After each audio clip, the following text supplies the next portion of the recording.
Oh, drum nerds, drum nerdesses, welcome back. Like, subscribe. Looks like I got the video sorted from last time. God, what an idiot I was, eh? Oh, if I was able to put some kind of meme in this video, I would, but not that good for that. So, like, subscribe.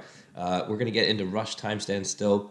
I can honestly say I've never seen this video, and I'm pretty confident I've actually never heard the song. If I had heard it, it might have been in passing, you know, when you just put on a record and it goes through. So I have no recollection of what this song sounds like. I got my coffee. I got you watching. So again, like, subscribe, join the Drum Nerd family. I hope everybody's doing well. And somebody please try and take this, the warning ticket off of me for London, April 21st, as I am unable to attend. I mean, if nobody takes it, I don't mind framing it as the gig I never got to go to. But yeah, it's there. Just comment below your favorite song. You got to be subscribed. And then that really helps me give somebody some, hopefully, good memories of seeing a gig that they otherwise weren't going to go to. So, let's crack on.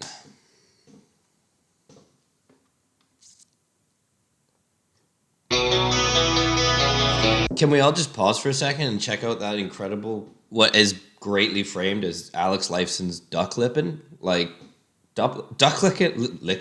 Don't lick a duck. He's been duck lipping hard. This looks like the 80s. Oh. Oh, hello. I've honestly got no...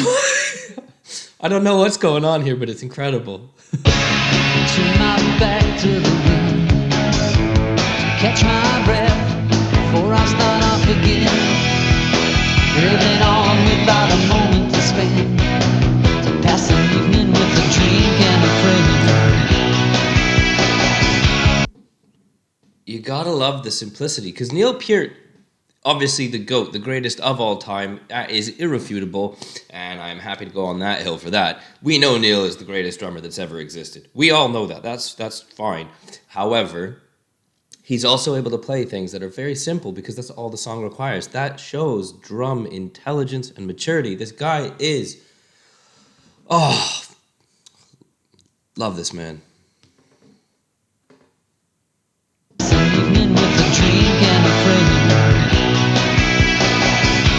I let my skin get too thin.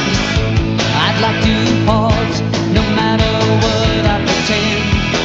Like some pilgrim who loves to transcend. Whoa, what do we got going on there? We got a bass drum behind him? What I pretend. Like some pilgrim. See, look at that. Oh, you can't because it's behind my Loves to transcend. Learns to live as a step once a year.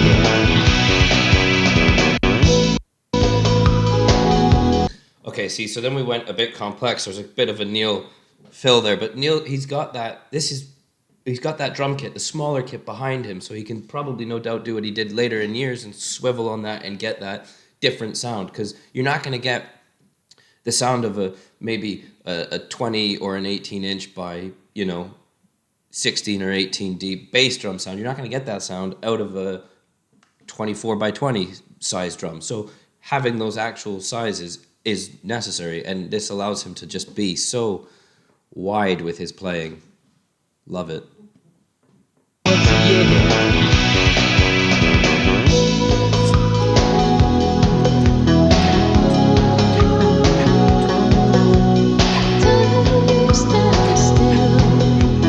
not looking back, but I want to look around me now. I thought actually Getty was getting that high. He can get really high, but it is this. Who knew that camera women could sing so well and with such great ease and harmony? Some more of the people and the places that surround me now. I'm inclined to say there might have been something quite knowing. Freeze this moment a little bit longer. I mean, I'm not going to go back and everything, but when that section comes again, I want to see if it was a 3/4 or a 5/3 polyrhythm, whatever it might have been. If it was polyrhythmic, you're living in two different time fields at the same time, in a sense. But you're basically playing in, for example, 4/4 time, and then this hand is playing in 3/4 if you're doing a 4/3. And It's a fun thing to do.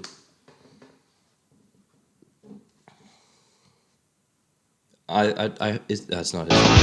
Is it? No. But that was Getty's name. Make each sensation a little bit stronger. You got that feel of the upbeat from Neil there. No. Experience slips away. Oh, that floor tom. Because the thing is, Neil's floor toms, there were so many of them. I turn my face to They were like bass drums almost. close my eyes, let my defenses down. All those wounds that I can't get unwound. I let my past go too fast. No time to pause. If I could slow it all down, like some captain whose ship runs aground. I could wait until the tide comes around. And that bass drum. See, Neil really liked It Feels. It Feels and It Seems. Like he was a big fan of the paradiddle. I'm not saying that is factual verbatim. That might be more anecdotal. But you can hear, at least in Tom Sawyer, and what I think I just heard there, there's an element of like, I'll just do a paradiddle in there as a groove. So the paradiddle as a rudiment, right, left, left, left. But then you put that between the hand, the other hand, and the foot, and you play it real quick. You can make it a groove. So then that's the accent. So then you feel that as a fill, but it's still keeping a groove, so it doesn't really get interrupted. Now we're going to go to that potential polyrhythm section, I think. Wait until the tide comes around. Stand still. I'm not looking back, but I want to look around me now. Stand still. So he's hitting quarters on the places that surround me now. And that cymbal sounds great, that brass.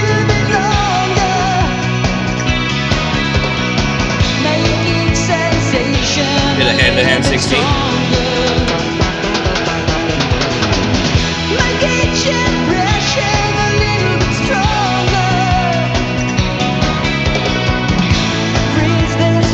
Please give us an Alex Lifeson solo.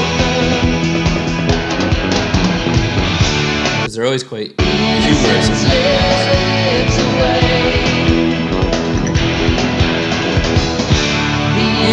That push crash. This internet's so phenomenally good. The innocent slips away. Time stands still. Time stands still.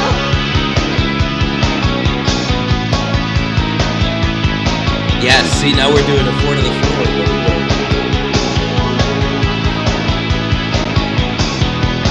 Are we calling this a middle 8? We're like, and there goes some hi-hat parts too.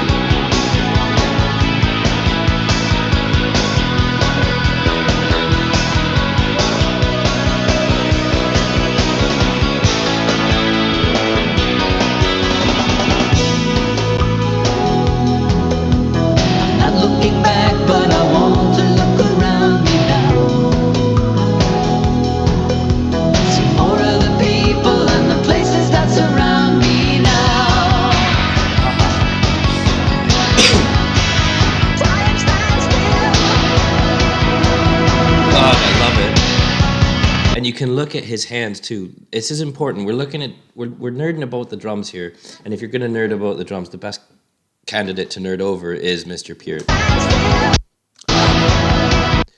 So it's hard to do a frame by frame, but I'm trying to catch it. But what I'm trying to show you is he's got such a, and I don't know if this is before or after he started studying with Mr. Gruber, but his hand technique is exactly what I was learning from Bob, which comes from Sanford Moeller, which comes from Gladstone, which comes from Stone, and it's just about that loose kind of, well, they had different pivot points, so I'm not going to get into that point, but it is, for Neil at least, right here on the kit playing, you've kind of got that distal phalanx pivot point, and the rest is there, but it's not there in a sense. It's there to allow the stick to be cushioned and not get too out of control, because it feels a lot like a free like a, what do you call it? Are we calling that a free stroke? I forget who called it that, whether that was Gladstone or Stone. But effectively, you're letting the stick's initial momentum from your first ever kind of hit, you're allowing that to just kind of live in itself, and you're just kind of following it along. You're guiding it, but it gives that fluidity. It allows the stick to not be choked, so the sound comes out more clearly and a bit more free, and it's going to save your joints in the long run too, because you're not going to have the reverberation going up the stick, up your arms. So, whew, subscribe to the goddamn channel. You can't get more nerdy than that. I am not the kind of channel that sits there and goes, ooh, wow, oh, yeah, great, and then that's the end of the video. We get into some stuff here.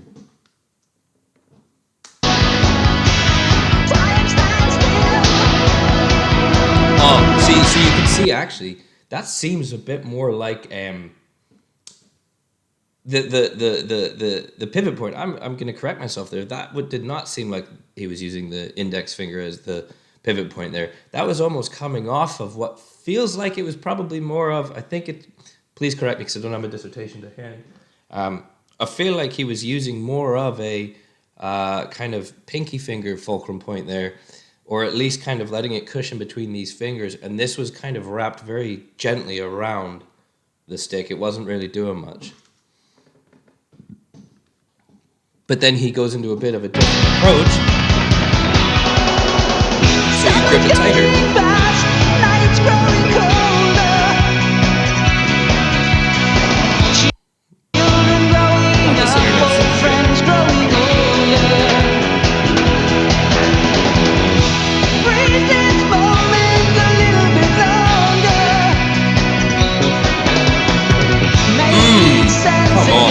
Again, simple, well placed.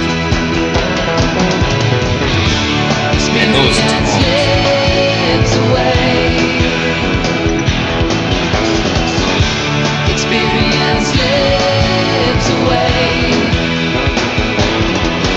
And that bass line, the wow, you know the sound I'm getting at. You can hear the Geddy Lee bass sound. It's phenomenal.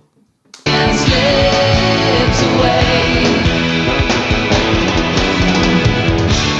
innocence slips away. Excellent. And then they've landed. Oh, she got skyrocketed out of space there, but they landed in that dry riverbed. Maybe in Kamloops. Maybe they're in Kamloops. Maybe they're by Terry and Dean are out in Kamloops. I think they filmed that in Kamloops. If you know what I mean, you know what I mean. And you can see those. Are they octagons? 1, 2, 3, 4, 5, 6. No, that would be. Pentagons 5. One more than that. I don't do geometry. In any event, those were those trigger pads that can have preloaded sounds. So, first of all, this man is getting all of these lyrics out of his head. So look at what this is. This is more than just a drum nerd adventure and a drum expansion of what's being done here. This is somebody who's got something to say and needs to convey it. He is I don't even want to say a poet. He is actually a literary individual, or was, God rest in peace there. But he had something to say about a lot of things. And if you listen to the lyrics saying about letting his walls down and kind of exposing certain wounds, I think, and stuff, like, he had a lot going on, but he's a very cerebral guy. He had a lot of important things to say. Honestly, I can't express enough admiration for Geddy, Alex, and Neil. But, everything Neil went through and how he conducted himself, on and off the drums, just superb. You can tell I've got a huge man crush. Rush are so underrated, and I think undervalued, quite honestly, in the grand scheme of all these other bands. So that's it. I'm going to cut it up there. We're about 15 minutes into this. As always, like, subscribe, share, do something nice for somebody. And I saw a bunch of people when I got the video wrong last time. They're taking their stick off the ice. Keep your stick on the ice. I know you're saying it in jest, and I value and appreciate all of you. Even the people that say mean things to me, because it makes me feel good. So be well, do something nice for somebody that you don't know, and as always, keep your stick on the ice.